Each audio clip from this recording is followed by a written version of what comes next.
And we are live. And we're moving. We're moving and live and sound. So the first thing you may notice is we have different mic stands. So this is due to the patrons and members of the YouTube. So thank you so much. We found a good deal on a pair of stands, so we won't be banging and making those spring noises anymore. You say that. People who watch have known how much I talk with my hands. Right. So I will try and keep them down. Yeah, so the mics are, a little bit up and out of the way and aren't going to be, boinging at least so much. I don't know. Yeah, the cables seem to be in the way. So that's why things look a little bit crazy or different. And these will also work as camera arms. So we can use these, From my perspective, I see like half of your face in the mic. But looking at the camera over there, it looks great.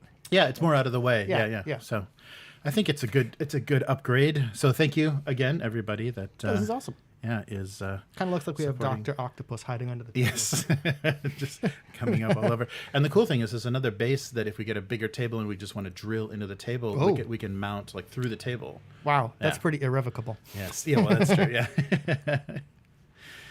Hey, Matt and Abyss in the chat. How's it going, guys? Happy Thursday and happy. It's still in America National Dracula Day. Why was I not aware of this? So I guess the anniversary of the Bram Stoker novel, they celebrate as National Dracula Day. National Dracula Day. So happy National Dracula Day. Which in Japan would mean all vampires. Oh, right. Right? Because here all vampires are Draculas. Draculas, yeah. Which I get it. Yeah. You mean like Buffy, that Jewish broad that kills Draculas? Never thought of it that way, yeah. Watch out for the Draculas. Yeah. Oh, nice. Now I'm thinking of all the, well, there are not that many, but I'm thinking of like movie titles that have like Dracula in it and maybe as like a possessive, where it's just like remove the apostrophe and now it's a whole group of them. Yeah, right. The Dracula's castle. Yeah. Castle Dracula. Owned by or inhabited by? Right. Oh, both, yeah. Nice. All right. Oh, so this is in Europe, west coast of Europe. Nice. What time it is there? It's 6:20 in the morning. Yeah, so we catch. Yeah, it's like about 8 hours. Right. 8 hours. So we catch Europe in the morning. It's about 9 p.m. West Coast time. In the I hope you didn't get up for this. Yeah. It's a nice wake up. Yeah. Excellent. Yeah, and Abyss was with me. So I did an unboxing of the Return to Dark Tower last night. And Abyss and Matt were both with me. Wow, you guys are obviously have nothing else to do. keeping a good schedule. Thank you so much. Or you like us a lot. Yes, I'm going to pretend it's the second one. Yeah, we appreciate you guys in the chat. That's great. All right, yeah, and so the quality of that game is amazing. Oh, nice. Yeah, it's really, really well done. The miniatures are all pre-washed in like a black ink. Oh, cool. So they look much more detailed and amazing probably than they are, because when you get them in just generic PVC. Right. And the ink gives them like a matte kind of finish. So they're not like that kind of weird glossy kind of board game stuff. Yeah, they're not shiny or anything, and all the detail is standing out. So if that's a simple thing to do, it really raises the quality of the relatedly, I remember the old White Dwarf magazines that had like the metal bits in the back, and how often I would spend hours going through like calculating with my poor allowance, never being able to buy these things, and how good the pictures looked. It was only years later that I figured out they either like hit them with shoe polish or a wash or something, right? So that you could pick up the detail. Yeah, and photographing them would be difficult. Yeah, white metal would not photograph well at all. It always looked so bad in the blister packs. I was always like what the hell? Yeah. So yeah, that makes sense. So they would have to do something like that. Otherwise, it's Man, I remember when they switched over to white metal, that fancy Relidium. Oh yeah. To whatever it was before, because probably had lead in it. Right. I think it was pewter. Yeah. Yeah. I think it did have lead.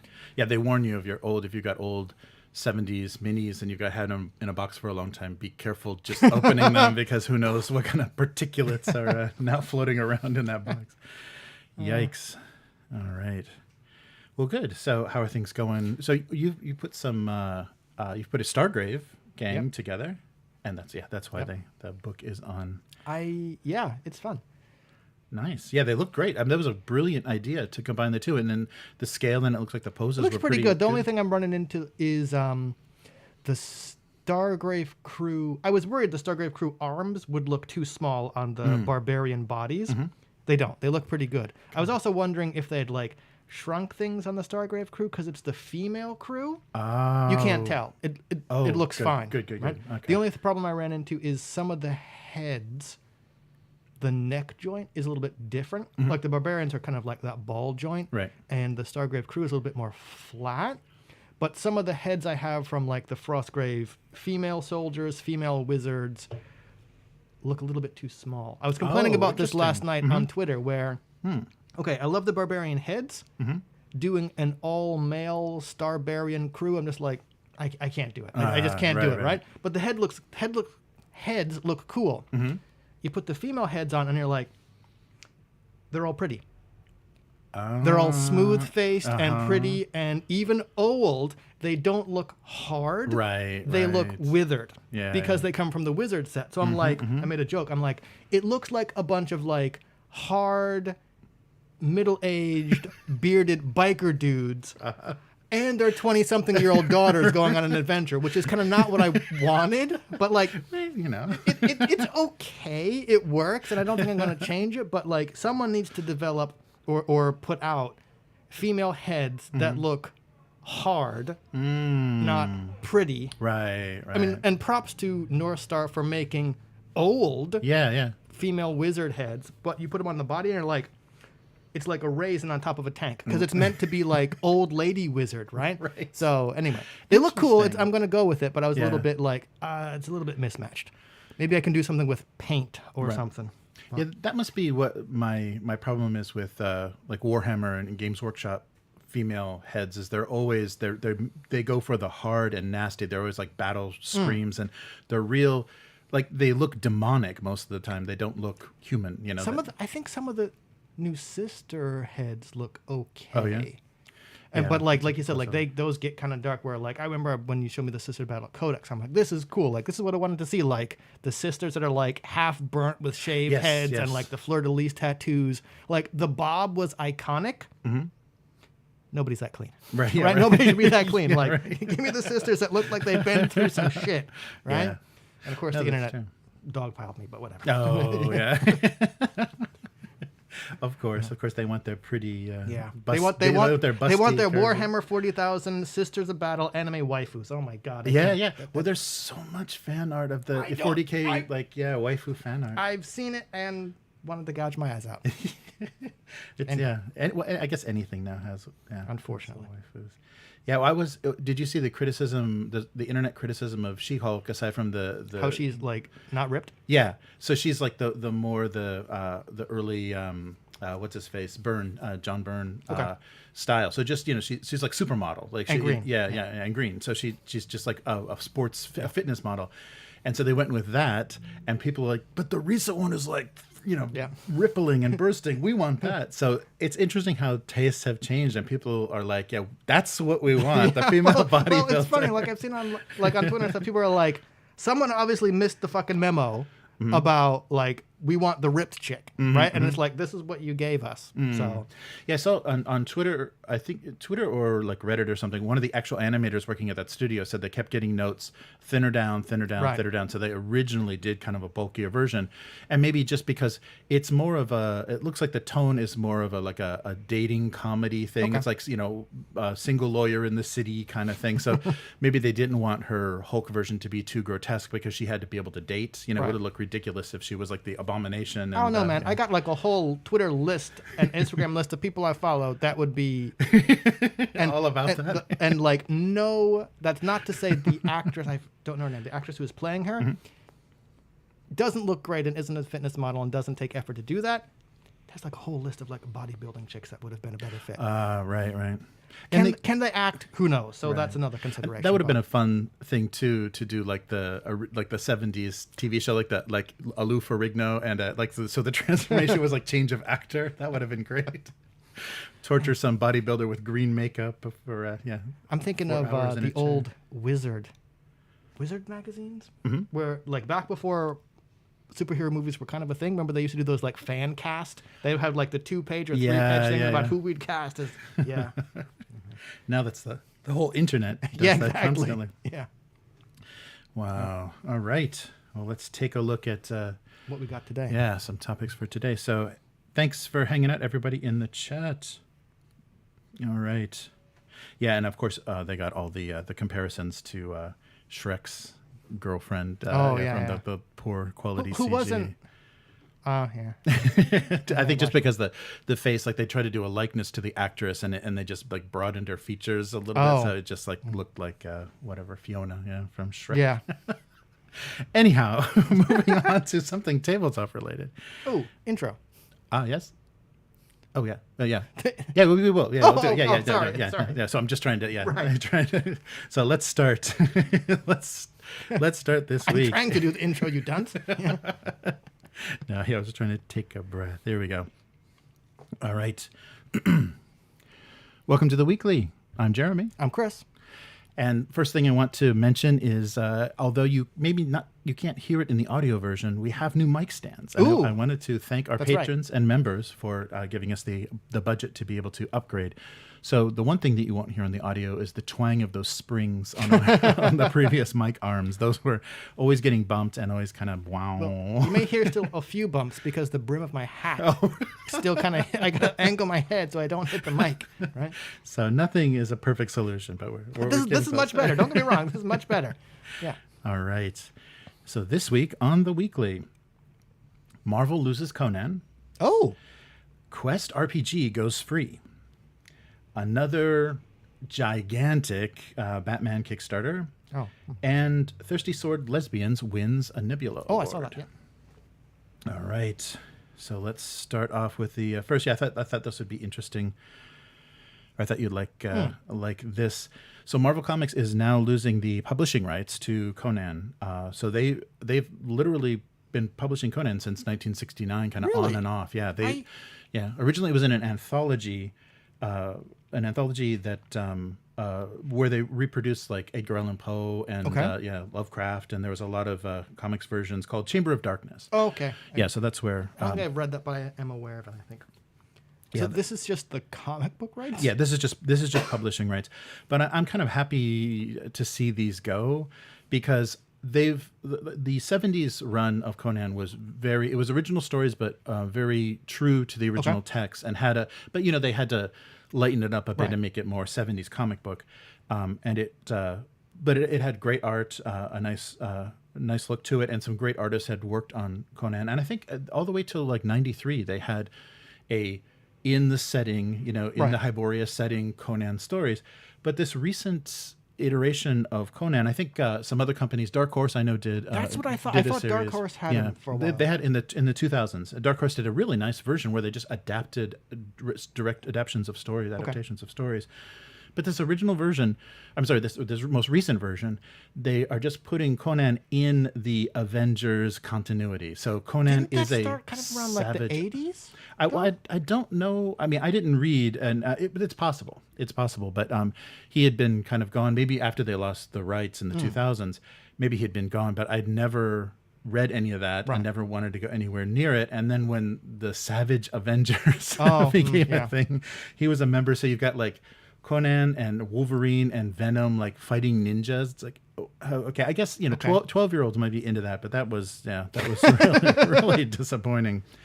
And the most recent series, King Conan by Jason Aaron and Mahmoud Asrar, had a little bit of a controversy at the end because one of the characters that they used was literally Pocahontas. Oh, I remember this. So people were like, wait, not the comic book. I remember the kind of controversy around it and how like the point was like, yo, dude, at the time Pocahontas myth kind of happened, she's like not even a teenager. Right. And what did you do to her? Mm-hmm. And just don't. Right.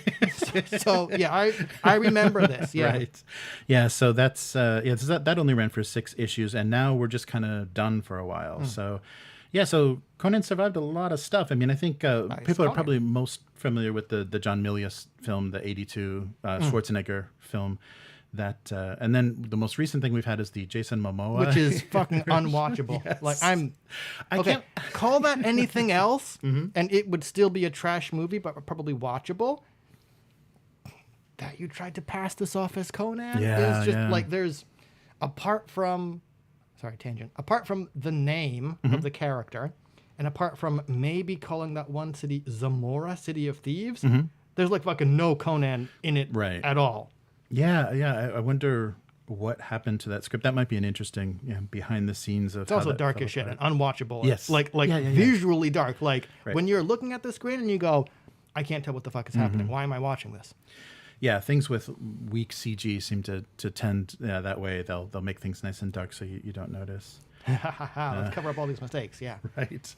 Yeah, and so we're coming up on, or actually, no, did we pass already the 100th anniversary of Conan? So 100 years in print if you start with the Weird Tales. I forget when the first one was printed. I want to say like 32 or 33. Oh, okay. So we're coming up on, maybe I'm wrong. Maybe it's 20 because I think Robert E. Howard committed suicide early 30s. Yeah, I think you're right. Yeah, so we're coming up on 100 years of Conan. So, yeah. And so the rights are now, it was Heroic Signatures, which we talked about was this new company kind of formed from the rights that Paradox had and Cabinet Entertainment. So that was who they were renting Conan from. And so that's over. And so I guess they weren't seeing decent sales or whatever, and it's not going to lead to any, movie, Marvel related stuff. So hopefully someone will pick it up. We had a potential Amazon series, but when Amazon's management changed, they killed it because it was too. Well, yeah. So I don't know. I'm thinking, like, I wonder if you could do a Conan series. You probably could. I mean, okay. I'm thinking like Indiana Jones, right? Mm-hmm. In the 80s, definitely pulp.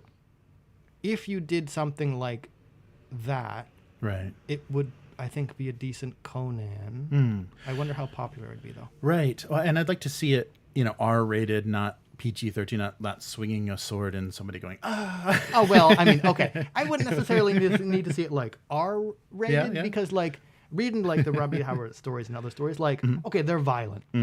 And, like, yeah, people get their heads split open, and Conan's talking about them, like, varnishing the floor with people's brains and all that stuff, but, like, they're not, like, super gory. So, like, yeah, seeing a sword swing and having someone go, ah, is, like, cheesy as fuck. So, like, I don't want that. Right. But I don't need, like, gallons of gore and stuff. I think that would also not be Conan, right? Oh, I see. Yeah, like, Conan's kind of like... Conan never really, like, revels in violence. Like, he'll sure as fuck dish it out, but, like, only when he needs to. Right. So right. I don't want to see like it's not gratuitous. And also like I want to say the nudity isn't really gratuitous. It's kind of like, oh, we're in a hot climate, so everyone kind of wears nothing, right? Kind of thing. It's a bit on the cheesy side, but yeah, I don't know. I would kind of want to see it like the first season of The Witcher. Season 2 is I don't give a fuck. Sorry, like I'm struggling through that thing. Like yeah, I just don't care, right? Like I just want to see Geralt and Jasker walking around grumbling at shit and going fuck, right? Like, and that's what I think a Conan series would have to be because the stories are so short. It's like there's don't do a continuous narrative across the thing. Right. If anything, Conan's a king and he's telling these stories to people, or he's in a tavern telling these stories to people, and each one is just a different story. Maybe you have a two-parter, but that's what I would want to see. That's true. Yeah, and I think though everything is so addicted to a continuity now. So episodic TV. Streaming doesn't like that. So yeah, but no, I think you're right. That would be the most satisfying version of Conan is tales of super drunk. By the way, did I tell you the time? Yeah. No, that would be really great. So yeah, hopefully someone will pick the license up. We'll see another Dark Horse run or something. Yeah, new Patreon tier. Yes, right. Once we get to this high, Chris will buy the rights to Conan. Oh man, that would be great. Can you imagine putting the under license, under permission from under? That would be great. Yeah. Keep dreaming those dreams, kid. We just have to find out, what that tier is. So once we reach the $25,000 tier, we'll see where he pops back up, and if there'll be any other movie attempts. And there's always rumblings because Arnold's still alive of a King Conan movie, but that just never seems to happen. Yeah, that might be okay. Yeah. So we'll have to wait and see. But I was just happy that he is no longer part of the Savage Avengers. Yeah, that seems kind of. And I was just waiting for them to try to figure out, can we just like shoehorn a Conan cameo into a Marvel movie? But something that I may actually make me take a look at this rule set. Ooh, interesting. Is Quest. The Quest RPG announced on their Twitter account that the PDF of their full rules is free now on their website. So I was kind of staying away from it because I didn't want to pay full price. I didn't need a physical book, and the PDF was not, anywhere near. I considered backing that when it was kind of the new hotness, because it looked like a fantastic book, and there was lots of chatter on Twitter, especially about like the design of the book and how much white space was there to be like accessible instead of that dense one column thing from the OSR, right? But it was too expensive for the amount I was interested in. Yes. Not saying it's a bad value, just saying I'm not that interested in it. But now if it's PDF, it looks like they that was a weird decision to make it kind of boutique RPG expensive, but want it to be this accessible, beginner friendly book. It's like, I think they did something with schools though. They did. I don't know the specifics. No, I think so too. Yeah. No, I remember that they were giving away copies for like clubs. If you wanted to start a club. So that was in 2019 that they first launched it, with the aim of being easy to learn, easy to play, clean layout, easy to understand rules. And Quest itself is just kind of taking place in this undefined world, and there's the only clues to the world building are just found in the descriptions of items and things. So it kind of leaves it well open for players. And this was something that I didn't know existed. There's a free online publication called the Albatross Press that features audio news segments containing adventures from real-life players and fiction surrounding the world. So everyone that's kind of playing this game and contributing to the world, they actually have like I don't know what that's a really weird way. I guess they don't want to say podcast, so it's audio news. I don't know what that means, but the audio segments, so that maybe they just do interviews or let people kind of describe what they've accomplished in the world. But a single sheet for your character, and the way that you create the character is just answer questions about their history and how they present themselves. And then you can choose, fighter, thief, kind of the basic classes. And then, of course, the system is a single D20. And so I remember hearing something about this, but I completely forgot. So it's a single D20 trying to roll over 11. The target is always 11. 6 to 10, the guide, not the GM, the guide gives you a choice of two kind of complications, I think they call them, and setbacks. A choice of two setbacks. And so that means you succeed at what you want to do if you roll over a 5 in anything. It's like, that's on a D20? I wondered about that. Yeah, that's okay. We don't I wonder if there's a modifier there, or as someone who likes bell curves in their dice, I'm kind of like 50-50. Like, I don't mind the 50-50 chance, and like, I'm, as someone who likes, powered by the apocalypse stuff, I'm cool with the you do it but and giving that narrative power to the player, where it's like, which of these bad things do you want to happen, right? So yeah, but the flat math of the D20 is kind of meh to me. Yeah, so that didn't sound that's not anything I'd actually want to try. That sounds a little silly, but and the game was designed by T.C. Sotek, who is an editor, an executive editor at Verge. So immediately that was a bit of the criticism, is he instantly had this to promote this thing and have people review it and everything on a network. But they have released several expansions. The company that they released it through is called the Adventure Guild, and there's been several expansions, a character book featuring 100 different characters and for guides to use, or players, I guess, to use as a starting, and a treasure book as well. And the next thing that's coming is the Cosmic Fantasy Edition. So they're going to do a sci-fi. Yep, I saw that. Yep. Quest sci-fi. I would imagine they kind of take the same approach, where we're not really going to define the setting beyond these little bits in character creation and item stuff, which, I mean, people like settings, and setting gives you a great point to jump off. On the other hand, not having any setting allows you to use it for much more than if you included one. Yeah. Oh, that's true. And the things that, kind of, when you make the world your own, I think, you become much more attached to it and much more curious about, what will kind of unfold. So, so now I'm curious to look at the book now to see if the layout is that clear, if it's really starter friendly. I just think the mechanics are a little silly. Well, maybe. I'd have to see too. But for people like us, I often wonder and think about how we're probably not the best people to judge how accessible and easy to learn Oh yeah, a role-playing game is. We've got too many assumptions. Too many assumptions. Too much. I would be like, oh, I know exactly what you're doing here, right? Right. The real test would be to like give it to someone who's never played a game before and say, could you run this? What does it look like? How is it? Yeah. No, that's true. So, but that's good that it's free. And so is that a sign that they're desperate for new players, or that because they're going to move on to a new setting, they just want to open what they've already done, they want to make it available as accessible and as available as possible? I think there's some other options in the middle there, right? It's black or white. 1 or 0. That's how I live. I don't know. I said I don't know anything about the company. Like, I would doubt that they're kind of like desperate for players, right? They probably just said, okay, this has been around long enough, based only on me doing it, a free PDF where I check it out and I go, oh yeah, you know what, this is cool. I often then go buy the physical product because I said, I like the thing you made, I want to support it, and I'm sure that I'm going to at least enjoy it even if I don't get a chance to run it. So there must be other people like that, right? Right. So I don't... And this isn't really different from the Ironsworn model. Exactly. And that was the big one. Where I'm like, this is awesome. Buy all the physical books. Yeah. So, yeah. All right. And another RPG, which we may or may not like the mechanics of, the rule set of, but is now available on Kickstarter. And this is part of the kind of blockbuster giant smash hit Batman Gotham City Chronicles. Oh, okay. Yeah, so third season of Gotham City Chronicles. So this is Monolith, so the same company, the French company that did the Conan board game, and it looks like the mechanics of the board game are very similar. You're moving in these areas, and you're kind of have this power mechanic. So you've got these power points that you spend to do different things. Yeah, and so that looks, like what they did with Batman. And for this third season, they're releasing, of course, more expansion, another full expansion for the board game, but also a TTRPG for Batman.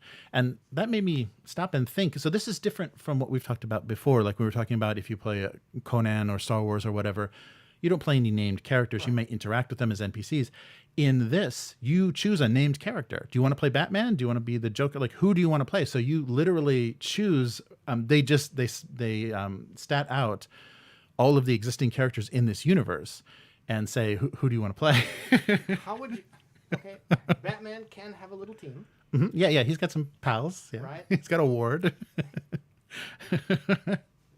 So I get, but it's pretty big now. The Bat people group is getting pretty big. Like I hadn't followed the comics closely for a while, and already that world has expanded so much that the villains, the set of villains is huge now, and there's a lot of Bat Knight Dark people on his side.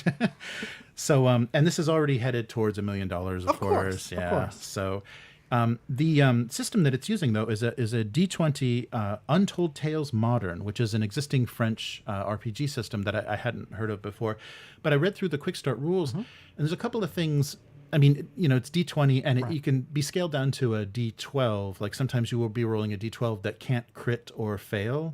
So, and the reason that they're doing that is the types of characters you play. So you have to be able to play a mix, everybody. Right, of non-powered, non-superhero, non-powered superhero, and powered superhero. So it's kind of like 3 types of characters that have to work all together within the system. And so, as a non-powered, non-superhero, that if you take a swing at, Batman, it's not going to go well. It might. He's a non-powered, but he's a superhero, right? Yeah, so I thought that was interesting. And another thing that they did is there's no alignment, but there are these 4 stats that you have a score in that it's kind of your opinion of, justice, anarchy, crime, and something else. And I thought that was an interesting approach because that gives you access to things. You either don't have access or have access to things depending on that score. So you can do criminal things, or you would never do criminal things based on that score. So I thought that was an interesting approach to how these characters would be flavored, and then what you can kind of do. And I wonder if that is something that might help with people that really like alignment, something that gave you like more specific guidelines about, lawful good. Yeah, you only do this, and so you're not doing any stabbing of wounded. Well, okay, let's be honest. The alignments are trash. All right, like lawful good means you follow the laws, right? Whatever the laws Yeah, of place here be. That's right. Like there's famous stories about, well, slavery's legal here. Right, that's a Right, law. right. Yeah, exactly. No, that's trash. It kind of reminds me of like values in like Cortex Prime games, or like those shifting labels in Masks, where in Masks it was other people's opinion of you, because fitting other people's opinion was a big thing as being a teen. Right. In this one, it sounds like, how much do I value me, the my character? How much do I value these things, and what does that kind of allow me to do? So that's pretty interesting. Yeah, I like stuff like that. It's more than alignment, where it's just like views rather than a straitjacket. Yeah, so that was interesting. So the quick start is available on the Kickstarter page if you want to take a look at how the basic mechanics work. A beginning pledge for just the role-playing game is $59 already, though, and that's just getting you the core book, basically. As a physical hardback? Physical hardback book, yeah. Well, that's average price. It's got some nice artwork on it. So the full kind of everything they're offering, like the guide to Gotham City and like a character book, and then the core rules is $134. So, and the DM screen. But it's all what, like 3 books in a DM screen? And it's all wonderfully illustrated, and then the whole shebang, like the new thing, the new expansion, everything's like $268. So it gets a little dear, and I'm sure there's an all-in where you can order the previous seasons, the original core game, so you can probably drop like $500. Easily, probably. But yeah, if you want to catch up on all that, I just don't know. I guess, maybe, and that's what the temptation probably is well, then you'll have the plastic for the RPG, and because you'll have all of those characters, you'll have a nice miniature of all of those characters to use, and then you can also use it with the board game. Right. So I don't know. So I was thinking about, okay, do I want to play Batman, and how interesting would that be? And like looking at the comic book art, just it's the very standard, like current, Batman, Dark Knight, or Detective Comics looking DC artwork. And I was thinking, but there have been a lot of like alternate universe, like weird, like dark metal Batman, and like all kinds of like Batman in an asylum where his cape was just like the tattered remains of a straitjacket. There was there's been some visually really interesting stuff. So if you don't use any of the visuals and you just make it like a theater of the mind, like weird Batman adventure, that could be pretty cool. I mean, there could, because the archetypes of who the Joker is, who the Riddler is, who the Penguin is, and if you kind of twist them into okay, we're just going to play like steampunk Batman. Let's try this, and everybody agrees on that setting, and we, have some parameters. Then, like how the comics have played around with that character, that might be fun to do. Like the Batman who laughs is like basically Batman is the villain, and the Joker is trying to stop him. So, playing with things like that. So not following a pre-written adventure, but you could homebrew some kind of interesting Batman stuff. I don't know if the mechanics and the rule set would fit that very well, but it's like, okay, I guess there is something there. Yeah, it's possible, but it just like playing straight Batman, like I want to play the current comic book continuity, doesn't have that much appeal. I'm sure it does to somebody, right? Almost $1 million. Yeah. And the interesting thing too is because this is a bilingual company, they do everything in both French and English. That's exposing, I mean, I'm sure Europeans know who Batman is, but they didn't grow up with it. They don't have nostalgia. They don't have this like, the Dark Knight, connection to... Or the jokey Adam West. Or the Adam West, the bam, zip, pow. Shark repellent. Yeah, right. So, they don't have that same history with the character, I'm sure. I'm sure it's kind of made it over there, but it didn't have the cultural impact. Like the movies, though. Oh, that's true. Yeah, ever since the late 80s, that's true. There have been Batman movies. So, yeah, I'm sure that's where that comes from. So, yeah, not the comics. I guess maybe it's never been the comics. But so that's interesting that it's opened completely to, this whole setting with all of these. Because a lot of these villains and stuff are modern, very new iterations. Red Hood and things are very current things in the Batman universe. So they wouldn't know that, not knowing the comics. They wouldn't know that. Maybe from some animation or something. But I thought that was, that's opening this IP to a pretty broad market, and there's obviously appeal. But there is. Again, why Kickstarter? You don't think Batman can sell board games? We've had this discussion. Risk mitigation. Yes. Yeah. Risk mitigation. Right. Yeah, and they've 3 seasons, and also Matt and I were talking. So we talked about Kickstarter. So last week when we missed, and I was in quarantine, we talked about it's the risk mitigation, plus you can just keep using the money from the next the next Kickstarter to finish paying for the last one. So if you run into any financial problems, So you're on this treadmill. Dangerous. Oh yeah. Because then you'll just like the last one, you'll just be like, okay, let's leave town. Yeah. Like, guess what? Come on. There is no more. No money. It all went to fulfilling that last Kickstarter we did. Yeah. Right. So Kickstarter to finish our previous Kickstarter. But that was like the Canon Films model, though. Like they made like 20 films a year, like 20 some films a year, and would literally the box office from the previous film from the previous month would go to pay the budget for the film they were filming now. So yeah, that model does exist in the world, and I guess it would work. It has worked for board games for a while. Yeah. So Batman. So when I read the rules and then I was thinking about it, I'm like, there is something there. I don't know if I'd ever want to do it, but Weird Batman would be kind of fun because, if people are familiar enough with that setting, then they could play around with it, like what kind of Batman they are and what kind of world it is. Yeah, sure. Why not? I'm thinking of that. Batman Beyond is what I'm thinking of. Oh yeah, right. Yeah, the kind of the cyberpunk, wasn't the Joker like an AI or something? Yeah, there was like some. Yeah, so there's because the comics have been, the writers for the comics and the artists have been really playful. Visually, there's been some amazing, they haven't been great reads, but visually there's been some really amazing iterations of Batman. But this is a pretty vanilla presentation, of course, because it has to be. Batman himself seems pretty vanilla. Yeah, well, yeah. I don't know. We don't know what that group of dark young folks does at night. I was thinking specifically Bruce Wayne. He seems pretty mayonnaise underneath that black cowl. Right. Yes. All right. And finally, this was interesting, and I wonder what effect this is going to have, like on people choosing games, or kind of the either credibility or just people being able to say this is a good game, because now we have the Nebula Awards. Right, with a new category. So starting in I think last year, they started the award. Where do I specifically get the title of this award? It's writing for games. So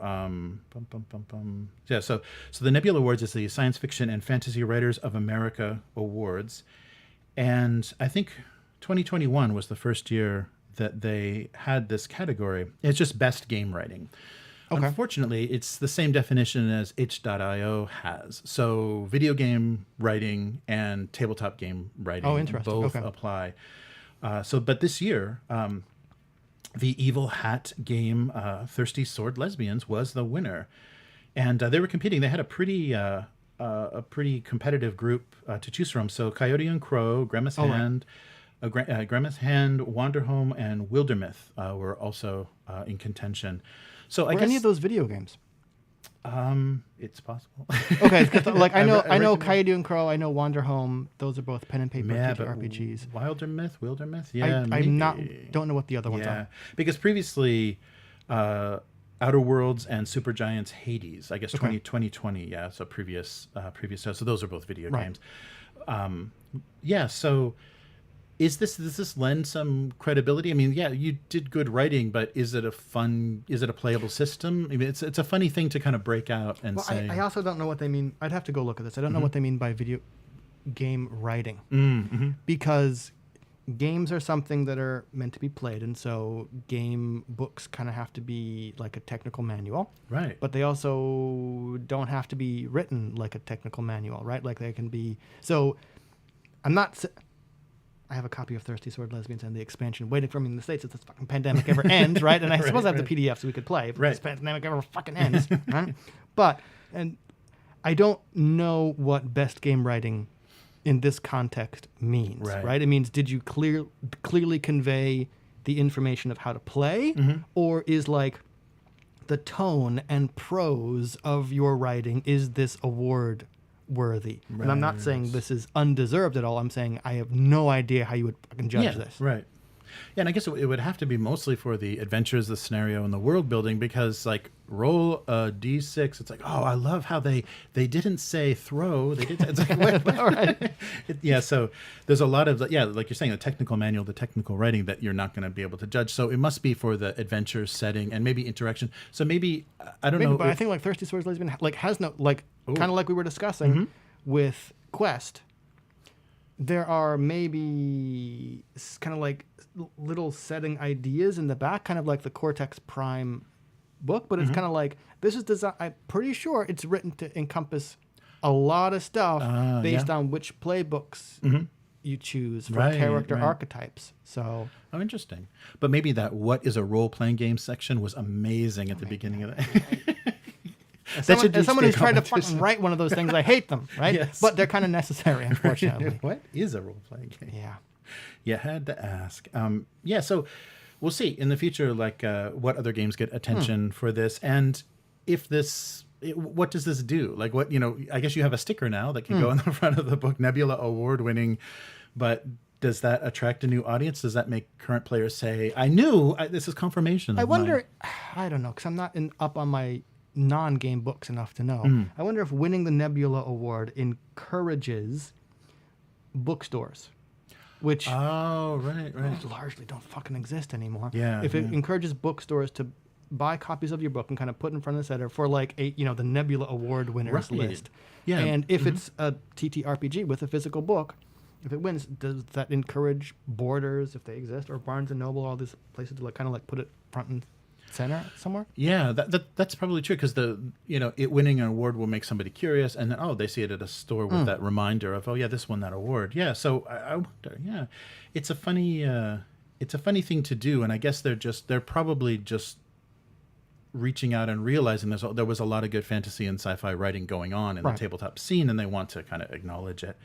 And it seems like from who they nominate, that they are picking some good, or at least interesting, interesting settings. And fuck you, Wizards of the Coast.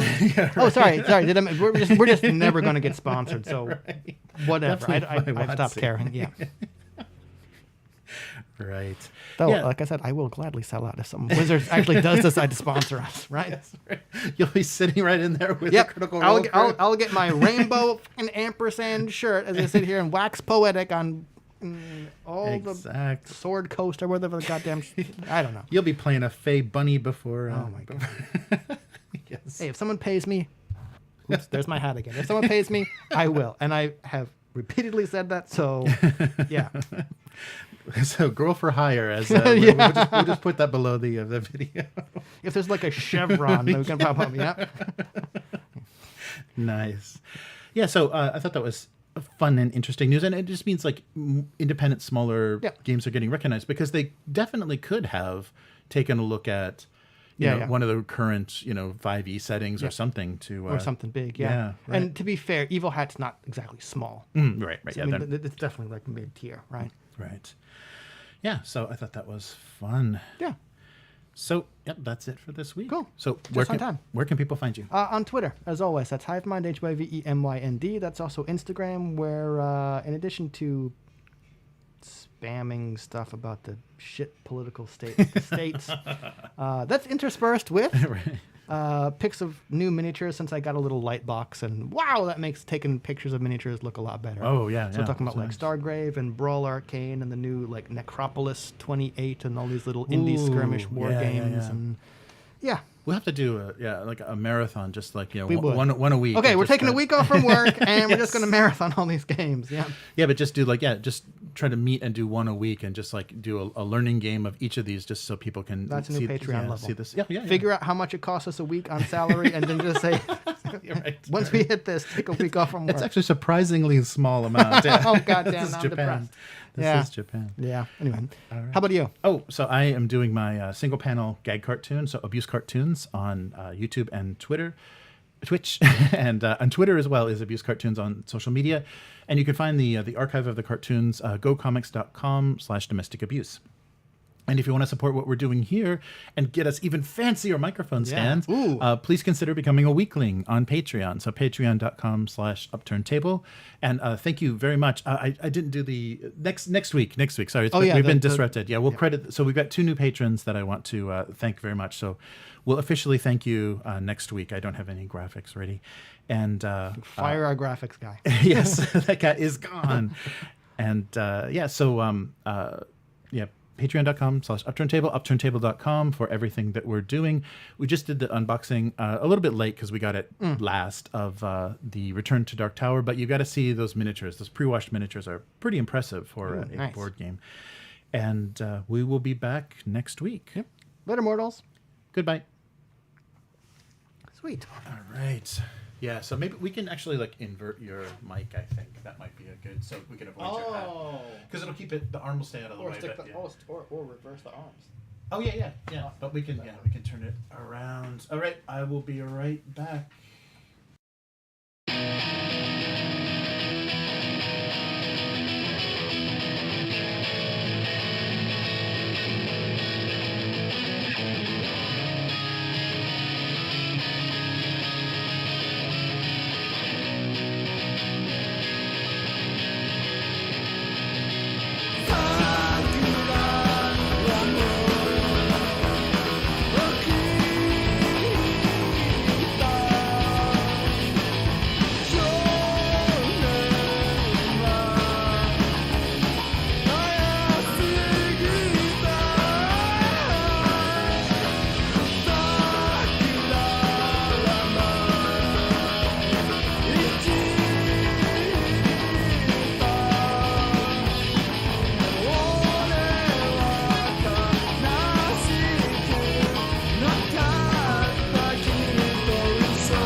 Hello, there's the chat.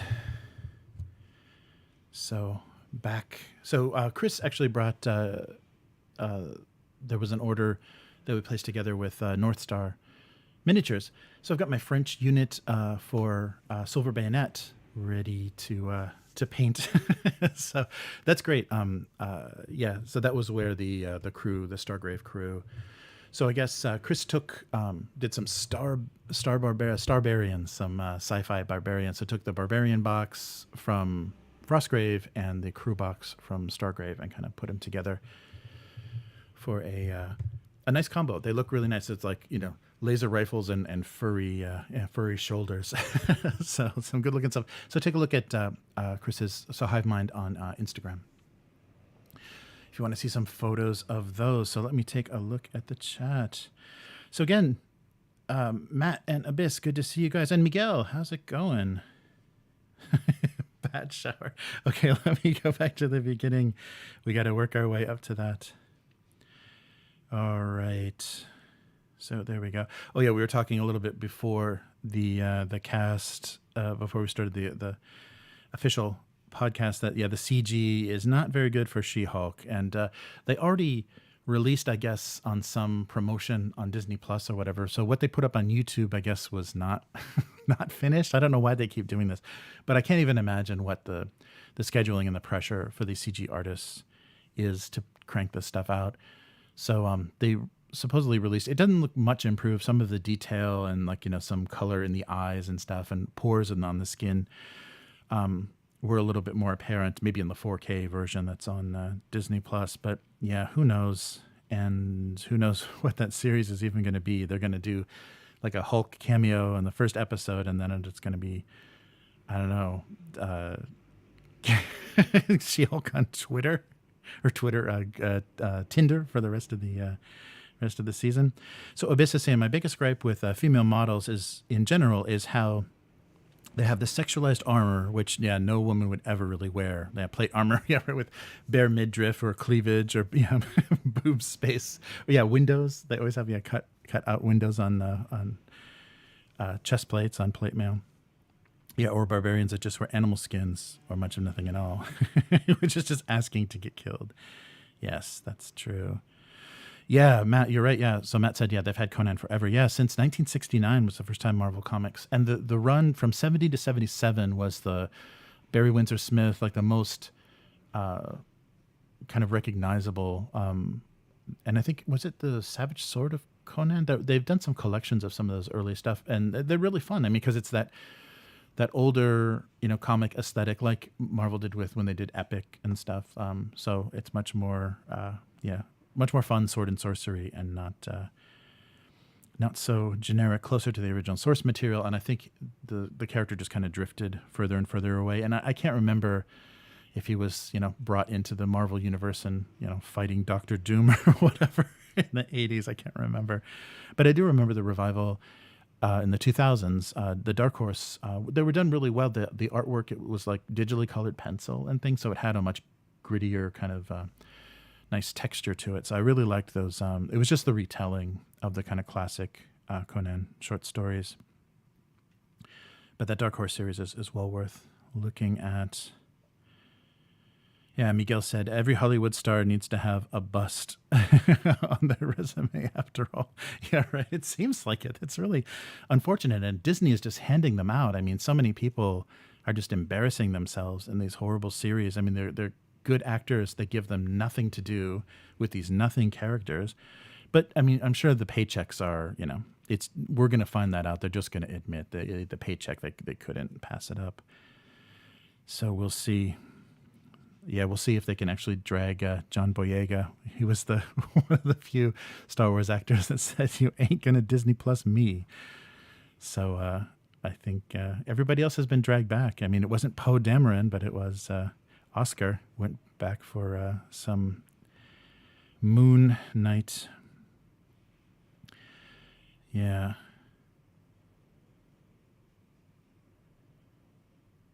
Right. Oh. Nice. Oh, hey, Yum. How's it going? Good to see you. Yeah, the YouTube channel Midnight Edge had a very interesting video about the story of the rights. Oh, that's cool. I'll have to check that out. Yeah, they're really well informed about a lot of kind of interesting legal and technical stuff. They'll talk about some interesting stuff on that channel. Oh, that's cool.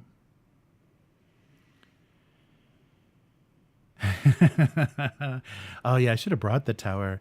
There is a setting, so the tower is completely Bluetooth. It's run from the app, which is not ideal because, like I was talking about in the unboxing, the app doesn't exist. Something happens. You don't have a device with Bluetooth. You literally can't play the game because there's no substitute for the AI of the tower. But they do let you switch sound effects, so you can switch to the original old 8-bit sound effects from the original board game, but the sounds are really nice from the new game, and people can kind of tell what's going on, and the tower lights in tiers, so the whole thing kind of swells, and as it comes to life, it has some really nice sound effects. There's even a decent speaker within it, so you've got the sound from the app, so like a background music, and then effects coming from the tower, and then also sounds in the app. So it's a decent experience. I could see you probably want something bigger than a phone. I guess you could hand a phone around, but you probably want something a little bit bigger than a phone, just from the interface. So I did a couple of tests, just one player games, just interacting with the tower. And yeah, it's nice. So I'll do a demo video of that. I'm sure that that's out there, but I just want to play around with that myself. And that way I can also do some 360s of the models while I'm kind of messing around with the board game. But yeah, I wish there was like a demo mode or something to put it in so it would just like, make noise. But it does. The nice thing it does, though, I disconnected from it and I left it on because it's got an on-off switch on the bottom. And I left it on and it occasionally just kind of yells at you. It just reminds you, I'm still on, because the lights on the base kind of glow a little bit all the time, the LEDs, when it's on. And then when it's actually running and actually you're connected to it, it's actually paired with a device, it's more lit up and active. But it's nice. It has a little reminder like, hey, don't forget me. These 3 AA's aren't going to last forever. All right. Oh, Miguel was saying, so if, oh yeah, that's right. Matt couldn't stay up until 4 a.m. to watch me finish unboxing that Dark Tower. Thank you for hanging in there. And Yum's going to protest me. All right. So Miguel was saying, if Chris believes that episodic series is the way to go with Conan, there will be hell to pay with Rings of Power, that it's rumored to compress hundreds of years or so they can reuse characters. Yeah. I wonder. That show is gonna be such a mess. There's no way that show is not going to be a nightmare. Miguel said, "Let's make a romance between an elf and a human lady. Insert a few moments later." Yeah, that's right. All of the new characters, people have like, brothers and sisters and cousins, and people just kind of wandering in. Dear, I'm back. Why do you look like you're ready to die from old age? Yeah. That's gonna be the heartbreaker of every romance is, I'm an elf and you don't live that long. I have many partners. And Matt is saying, games with undefined complications from roles can get bogged down sometimes. The Genesis system had that problem. Every single role was like a mini tarot card reading. Yeah, my players got tired of it real quick. Yeah, I played a little bit of the Star Wars, the kind of bounty hunter. What's it called? The Edge, the Edgelords, the Rim, whatever the term in Star Wars is. But for the people that are kind of outside the rebel, the Empire and the rebels and all of that. And that was the thing. And the game master has to decide, like, things, you gotta spend all of these. If these things were rolled, even if nothing happened, but there was this dire consequence. So I was like paralyzed by poison alien fleas, like just like lifting up. There was like some bedding in some cell, lifting up some bedding and searching, and then I was in a coma from fleas, and nobody had any medical training or anything. So I'm like, okay, yeah, I guess that had to be done. You had to spend that doom icon somehow, but that was that doesn't seem to be that fun to interpret. And I guess, I don't know. It is a lot of work, I think, for the GM to kind of pay that stuff out. Matt wants to play Mr. Mixelplix. Yeah, right. Yeah, you could. Oh, there's a lot of weird Batman stuff. So role-playing Batman, beating people in the face, breaking bones on your off time, and then you brood for your deceased parents while drinking martinis. Yeah, that'd be pretty fun. Yeah, but I did think, there's no appeal in playing in the Batman world, playing as any of these named characters. But some of that alternate universe kind of weird Batman stuff that they've done, if you're just gonna. So it's basically like taking Batman and putting him in the Mjorkborg setting or some dark fantasy or some weird, just taking those like archetypes basically. So you don't really need Batman rules, I guess. You could just basically say, here's the, the vigilante Avenger, and here are the, the people that cause chaos. So yeah, I don't know. But I was thinking that there's something there, but I don't think you need their rule set, and you don't need all that comic art and stuff to play that game. That's right. Gilbert Gottfried did do the voice in the Warner Brothers stuff. Yeah. So he's got the bat cave, the bat car, the bat plane, the bat bed, the bat bicycle, the bat. Yes, Miguel, you're right. He's got the bat everything. That would be the fun part. It's like, oh, I've got to go for my bat. Yeah, you have a bat everything. I mean, there's probably a role for that, right? Did you bring your bat pencil? So Abyss says, I highly disagree that alignments are trash. They allow good to commit genocide because I screw morality, or because they were evil. Yeah.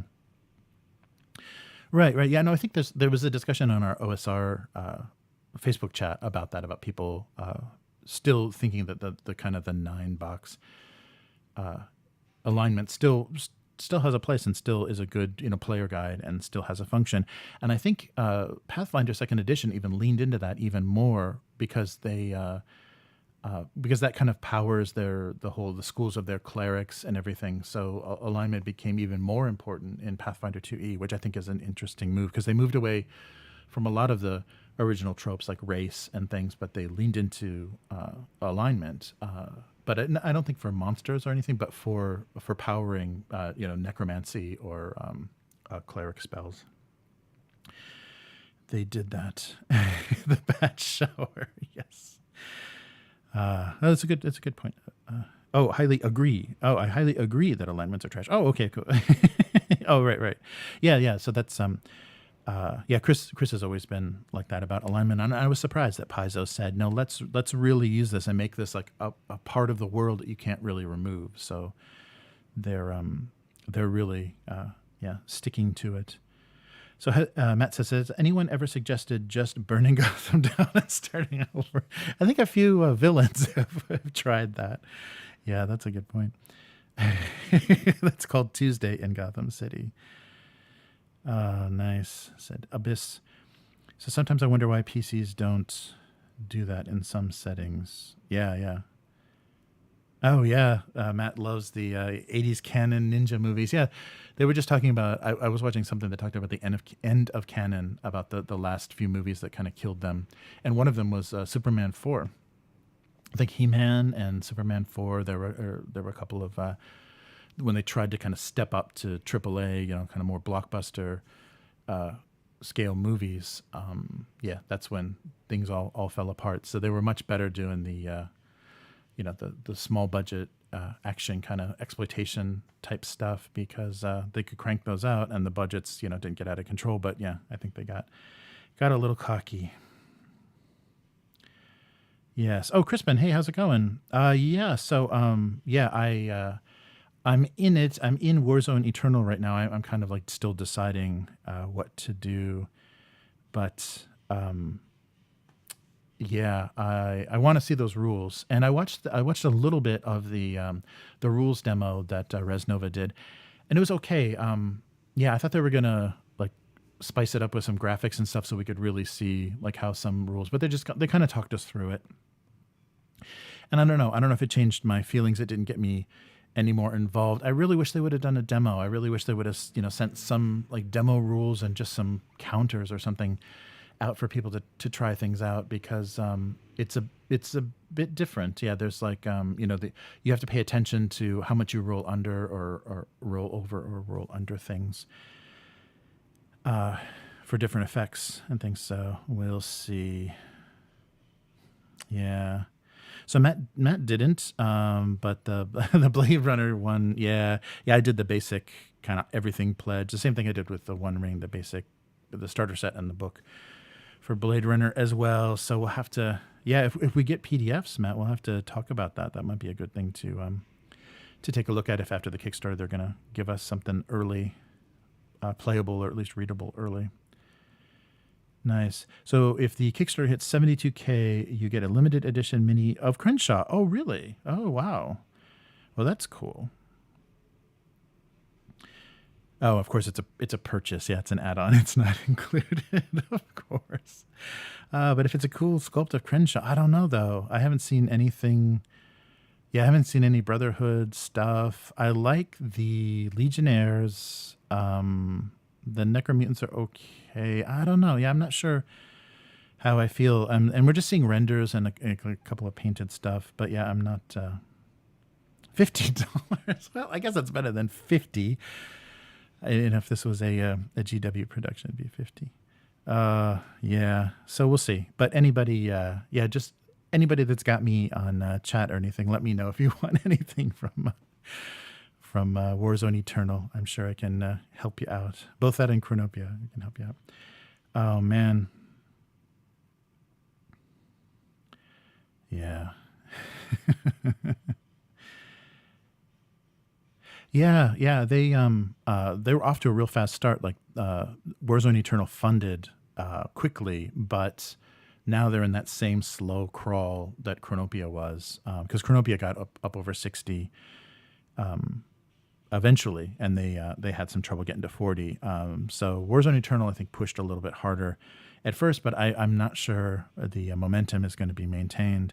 They're paying a lot of attention to the page. They keep posting. They've got painted miniatures up there. They've got a depiction, a render of everything that's included in a box for the five models, and what all the head options and everything are.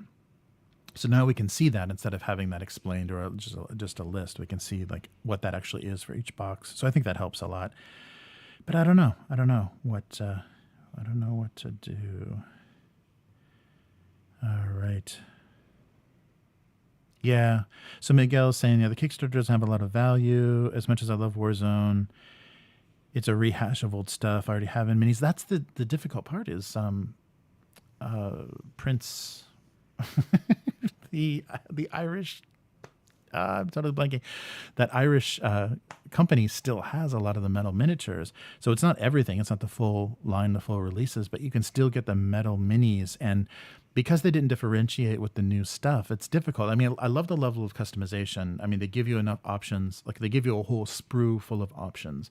So that is what would be on a sprue were they being produced that way. But they, I don't know. They aren't doing anything that's compelling. I mean, there are no, aside from resale, there are no Chronopia miniatures out there in the wild. So I was happy to see. And the dynamic sculpts of the new miniatures, even though they are monopose, there's no variation. There's no choices between weapons or anything for the actual models of Chronopia. I don't think that all of that customization makes it a better option or a better value. Because, of course, the metal miniatures, you're not kit bashing those very easily. Yeah, it's difficult. So Miguel is saying, to be fair, with the fantasy female armor issue, I'm currently painting some half-naked Amazons that would love to fit your criteria, but the equivalent barbarian males are wearing as little as the Amazons. Yeah, that's right. It's toplessness all around for the Amazons. Yeah, you see that a lot in a lot of the Swedish role-playing games when they're depicting the tribes, like Nordic or Celtic tribes. There's a lot more toplessness because both people, and especially for like shamans and things, I think visually that's more interesting when someone is just, covered in mud and eating, I don't know, bugs and stuff that they don't care. There's not much modesty involved. That's interesting. In reality, there are quite a few cultures that fought mostly naked at a point. Yeah, Celts being the most famous. Yeah, I think that's why there's. I'm specifically thinking of Trudvang. Trudvang has a lot more toplessness in female warriors and priestesses and things. Yeah, but it does. I mean, people are so sensitive now because I remember that was the weird thing. Some channel was really into Infinity. They got into Infinity at some point, but they said, I'm so embarrassed by these older models. They're just too curvy and too sexy, because they were nice. They're nice Spanish artist sculpts. They were, beautiful models, but too cheesecake for the, I forget, I think a British channel. And so they couldn't paint them and they were too ashamed to put them on the tabletop. So they were happier as the Infinity got more conservative in the sculpts. So, yeah, I remember hearing that and just being, okay. Okay. Yeah, everyone died from wounds. Yeah, that's right, Abyss, you are correct. A single sword swing. And that infection's going to get you. Palladium alignments made much more sense to me. Oh, yeah, I'll have to take a look. I'm not familiar. think the only Palladium games I played were like Teenage Mutant Ninja Turtles, things like that. So I don't remember alignments in that system. A lack of stretch goals list is hurting. Yeah, hard to motivate people. No, I think that's true. I mean, because there were stretch goals in Chronopia, and I was adding to my pledge because I knew I was going to have to pay for shipping anyhow. So I was adding to my pledge to get that total up because I wanted to hit certain goals. And they are doing stretch goals, but they're not, because in the updates they're saying, okay, you've unlocked this stretch goal, but it's shown nowhere on the page. But they're saying, because you guys are so great in supporting the campaign so much, we've unlocked this. Like we've added another head, or they did something, in the boxes. But if that's not spelled out on the page and like having a little lock symbol next to it, people don't know that's attainable. So I think it's a little bit confusing. Yes, and Miguel wants the old judges. Yes. Yeah, that's true. Yeah, so I think, we'll see what's going to go on. Northman didn't go butt naked. They did when going into battle. Cannot go north than the peaks of Scotland. Cannot go more north than the peaks of Scotland. And the Romans described them going into battle just painted blue. War games are being stretched thin. Yeah. Like Games Workshop is premium stuff. This is Abyss saying, but dear Lord, they are expensive, and there is just so much to buy and more books on top of that. Oh, and the thing that I just saw, this is still speculation, but I would not be surprised. 10th edition is coming out next summer for 40K. So if you know that, why would you ever buy a 9th edition codex? I mean, unless you're in an active club or whatever. Why would you ever buy a 9th edition codex when that's obsolete months from purchase? That's ridiculous. They haven't even finished the whole, set renewal of the whole set of codices for 9th edition, and they're already talking 10th. And I think 10th is going to be another. But 8th was also 10th is going to be a big refurb, or at least some sort of celebration. And they're going to distract you with Plastic Horus Heresy before then. Yeah. So that's messed up. Yeah, that's true. Abyss, that's true. It's difficult, and Chris and I are having a hell of a time, even just with all the skirmish games we want to play, because it's not that many models to paint, and the rules aren't that intense, and we just don't have the time. We're just gonna have to switch off on things, and that's less satisfying, especially with skirmish games, because the connected scenarios is what makes those fun. So, months. The Eldar was obsolete in a week. Yeah, Miguel, I can't believe they do that. Yeah. And people and the books are so, I could see if they, kind of price fix the books so it was just going to be this acceptable. Like if you were on a treadmill for like $20 or $30 a month, and you knew if you wanted to play this game that you just had to be in for that, and that would give you everything you needed to play your faction, that would be great. But instead, just hit with a lot of, oh, wow. So Harlequin were too powerful and got shafted. They just announced the Plastic Heresy stuff. Yeah, they just had a superfan video where they showed people playtesting the Horus Heresy at Warhammer World or wherever they recorded that. Yeah, they've really got, I don't know, a lot of channels that I watch with Games Workshop with Warhammer coverage are not, Games Workshop is not fans of those channels, because everybody that was there, I don't watch any of those YouTubers or any of those streamers that GW actually invited. So I guess I'm watching the wrong people. I'm watching the angry, bitter crowd. Yeah, so I don't know, but that they did. One of the channels did a flip through of the Horus Heresy book. The core rule book looks pretty great. I mean, it's in that box set. But it's cool. I mean, it's like 150 pages of lore, and then almost everything you need to, play your basic Legion. So I don't know. So Matt, I think you're correct. Northerners were a lot of things, but they were not stupid. Mainly just poor. Nice. Abyss. Yeah. So we will see. Yeah. So Chris and I've got a bunch of stuff. There's like almost half a dozen rule sets now, including Silver Bayonet, Stargrave, and then a bunch of indie kind of more like Heartbreaker style, meaning like rule bashed kind of new skirmish games, indie skirmish games that both Chris and I have been stumbling on. So there's a lot of stuff to play, both fantasy and sci-fi. So I gotta put together some more terrain as well, so we can have nicer looking tables. But we have microphone / camera arms now, so we'll be able to record better fixed camera battle reports and stuff. So when we're actually playing, you'll be able to see the whole table, and you'll be able to see both our roles and what each of us is doing. So it should be good. Oh, yeah. So Miguel is saying at least Games Workshop fixed the Autark weapon options, and the official miniature had weapons and gear options that the Codex had removed. Of course, I can't believe my in 8th edition I had a pretty playable 2,000 point Death Guard army from the Death Guard, like the starter set, a double starter set, and then a Nurgle demons set, and now there's no demons in Death Guard, so yeah, I don't have a playable 9th edition. I mean, I don't have 2,000 points of Death Guard anymore. That really sucks. But yeah, in Japan, 7,700. So with the current exchange rate, that's, closer to 7,000, maybe under $70, 60 something. But in Japan, that's painful. That's a painful price for these books. And you keep looking, they're printed in China. Like a lot of these books they're lowering the quality of them because they're not even, printed in Europe anymore. I don't know.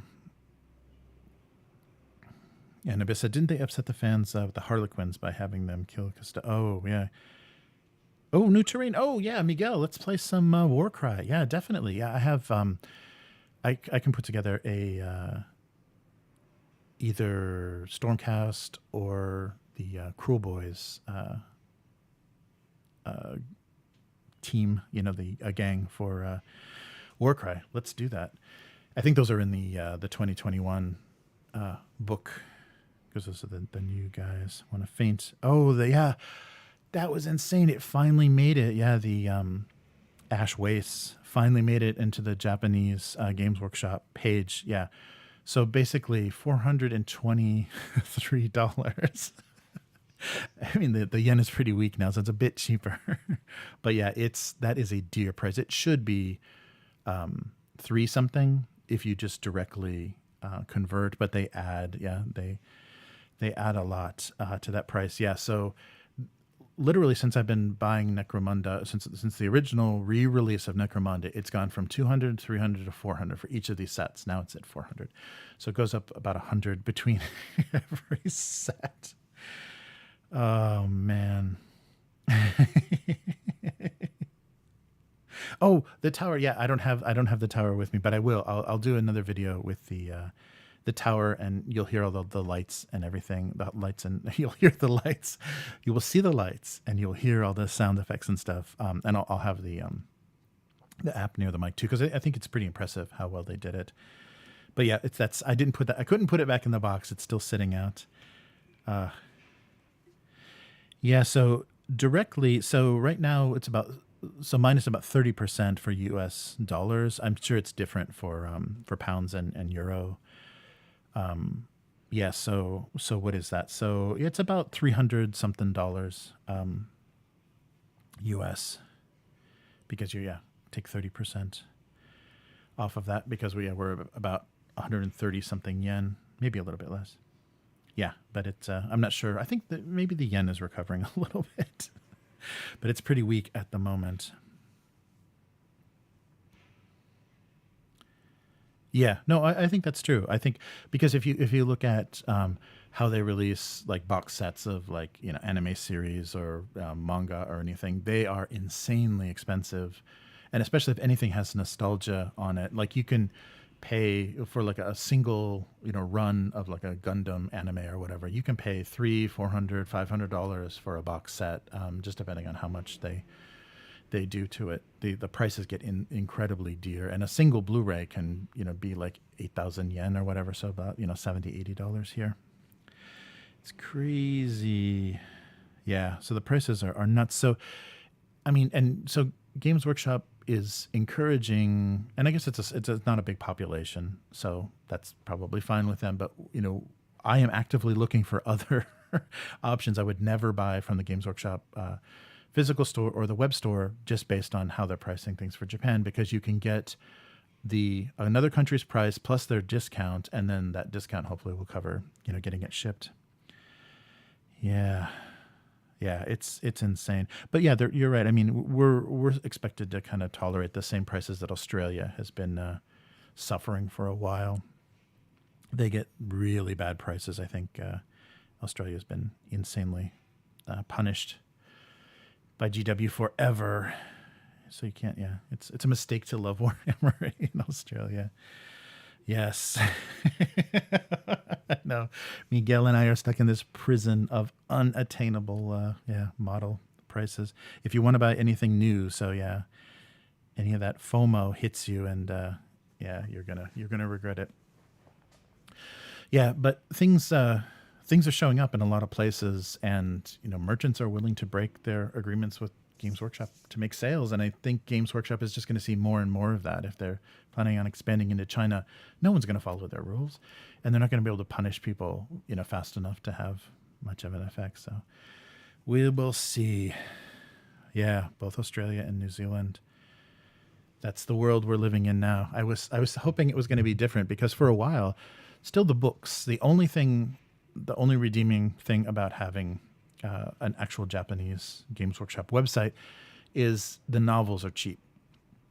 So the novels are cheap Japanese prices. They're kind of standard Japanese prices, minus 30%, and 5,000 yen is free shipping. So you can get just about any of those Horus Heresy or novel releases pretty cheap here, because there's probably almost no market here for it, English-wise. There's no translations of the novels, and the shops don't even carry them anymore. The physical retail don't even carry the books anymore. They tried. But I think that's going to do it. Are there any Japanese miniature makers? I don't think so. I mean, I think that there are boutique. I know, like at some of the game shows and stuff, there are people that do miniatures, not on any scale or anything, but there's some games that would have miniatures that show up at some of the game markets and stuff. But there's no Japanese company that is doing anything to scale. And some of the companies like Hobby Japan that localize games, they localize board games and things. So there's some miniature board games, but those are all produced in China, where everything is produced. I don't think it's popular. It could grow, especially with COcast and some of the smaller, the things that don't require large injection machines and stuff. That could happen, where there could be Japanese miniature makers, because I'm sure there's a lot of great Japanese 3D artists that could do amazing minis. It is cheaper for them to make it in China and then sail it halfway across the world, pack it in a factory, and send it out, to the retails than to send to stores. Yeah. Digital stuff too, because if everyone knows, they charge you by the electron. Yes, Miguel, that's true. Yeah, the companies are not anything of scale. Like there's no Japanese like miniature gaming. It's all like a foreign hobby. It hadn't, and I think just because of the space requirements, like a 6x4 table is just insanely impractical in Japan. You could play on the floor. Like if you had a spare, like a guest room, you could play on the floor, or on a very low kind of self-made table. But yeah, there's you have to basically play at hobby shops, at game shops, for the most part, if you want to play a full scale. So it's just kind of space requirement. It doesn't match the most people's living situations.